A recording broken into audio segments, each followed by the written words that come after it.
All right, and moving on, and Indian Sailors Union says at least 2 Indian seafarers have died and 1 reported missing after an attack on an oil tanker by US forces. The Indian government had earlier said that 3 sailors are missing after the attack off the coast of Oman. Now, according to Manoj Yadav, General Secretary of Forward Seamen's Union of India, the casualties happened after an attack on MT Settebello, a tanker sanctioned by the US for Iran links. There were 24 Indian crew members on that vessel who were on board. 21 of them were rescued, 3 were shared as missing, and now we're hearing of this input coming in.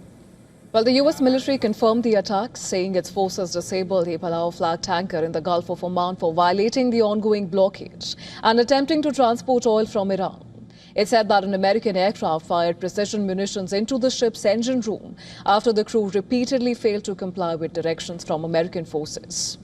Well, this comes just a day after 24 Indian seafarers were rescued from the US-sanctioned tanker Marivex off the Oman coast.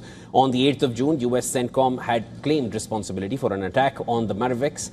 It said that US forces fired a precision munition from USS Abraham Lincoln after the crew allegedly failed to comply with directions.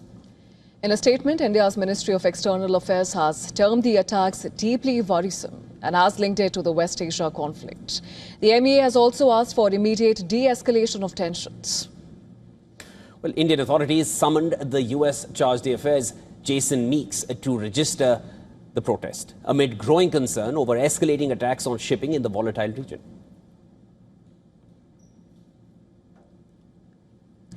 And for more on this, our Assistant Editor for Foreign Affairs, Siddhant Sibbal, is joining us on the phone line from New Delhi. Siddhant, what can you tell us?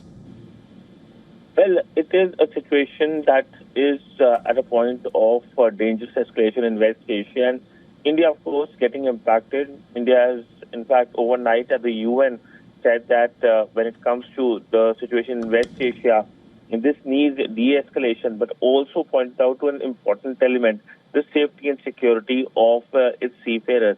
In fact, the Indian ambassador said that India is firmly opposed to any attacks on merchant shippings, as many of the Indian nationals are part of the global workforce. And we have seen that out of the 3 missing, 2 have been confirmed dead. Of course, India is angry over it. The U.S. diplomat was summoned. The CDA was summoned. U.S. Ambassador Sergio Gore is currently not in the country. He is in Kazakhstan.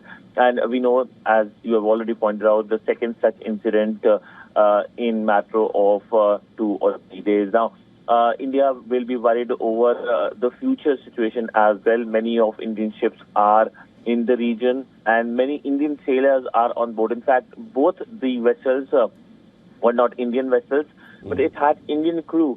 And in this case, this incident which has happened in the last 24 hours, 21 Indian nationals have been rescued. The big focus, of course, for the Indian side will be not only safety and security of its sailors, but also its diaspora as well. Since the conflict started on 28th of February, we know that many Indian nationals in the region have also died, and that, of course, worries India. India has a large diaspora in the region. Siddhant, thanks so much for those updates. There will be more. Would get the updates from you as they come in.